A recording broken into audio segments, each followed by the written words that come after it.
the team last night, Peter? We were surprised. Ross McCausland didn't feature at all against Hearts, and he came in and he did all right. I thought he was one of the positives of last season as well, Paul, and to be fair, he was very positive last night. And there was a couple of nice bits of play with Rangers in the first half, and it was good defending with the opposition actually. But they got into good areas. They worked it a couple of times down the side of the pitch and get the ball in the box. Then he's hit the post, obviously we step him inside. And listen, great credit to the manager as well. He went with a team to try and win. He played with two wide men. If you talk about Scott, right, don't get me wrong, I've never seen Scott in the first half, and I don't mean that as a threat in any shape or form. But you had McCausland, you had Tom Lawrence, you had Dessers, and that's a positive side to begin with. You had young Barron get into a big European game for Rangers. How did he do for you again? Yes, I look at the goal and I think to myself, Yilmaz has made a big error, but then an experienced central midfield player then goes across and stays on his feet. You can't sell yourself and go to ground. You've got to just make that player make a decision. He went to ground, the boy steps inside him and he plays the ball down where Yilmaz had left. A great ball in. I still think people are saying Tavernier, I always think he gets done in the box.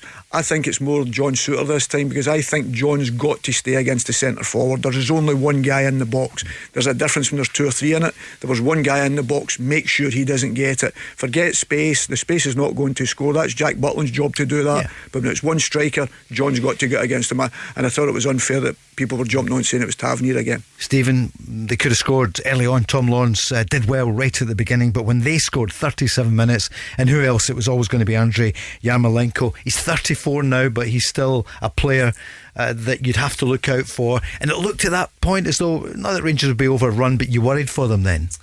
Yeah, it was about their reaction, but I thought they were much better off the ball, much more organised off the ball than they were at Tynecastle. I was probably shocked at the way the game went at Hearts. I think looking back, they probably should have scored. Dessers was really unlucky with his header, but they were wide open. They just time and time again Hearts get in, and it was never a clean sheet performance. An individual error from Ridvan Yilmaz. I think Peter's right. John Souttar can't gamble. You can't gamble when you're in the last line. And the reaction was good in the second half. I thought they kept going. They looked the stronger team as the game finished. I know Kyiv were in the lead, but they looked fitter, they looked stronger, and they looked well capable of taking care of Kyiv back at Hampden. What is it about Rangers in the European football, Peter? By and large, the record has been terrific and they defy the odds. Look, they've still got a big game next Tuesday night at Hampden. It's not over yet, but most people thought last night was going to be, if they come away with maybe 1 or 2 goal defeat, that could have been decent to bring them to Hampden. They've got something. Stephen mentioned it. Compared to how they played against Hearts, it was night and day.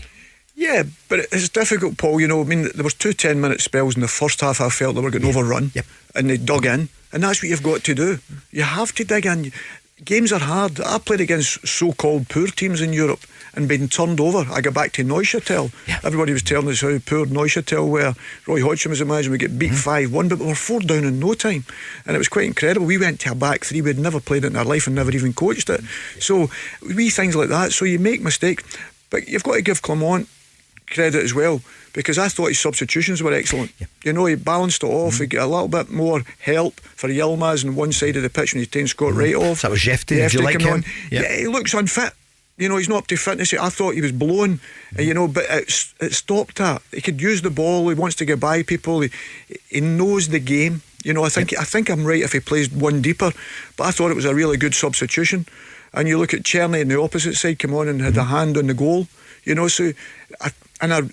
Sterling coming back in for him was a big plus, and he gives him energy and legs, and I thought the manager made the right substitutions at the right time, and that was a big help to them how they finished the game.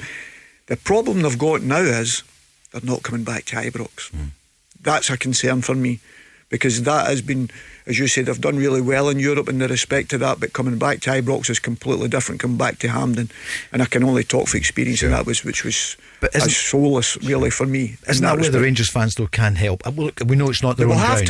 They will have to, Paul, because it's really difficult because you're so far away. It's not intimidating.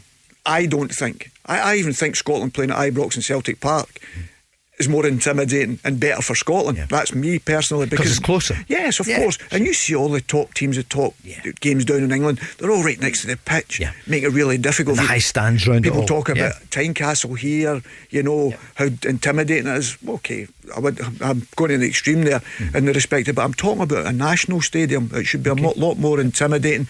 but they've not got that because they're not at Ibrox, and that is my worry now. But they thoroughly deserve what they got out of the game last night, and as I say, I was delighted with Dessers, but you've got to give the manager great credit with these substitutions who all performed, and as a manager you're all wanting to make an impact when they go on, and every one of them did.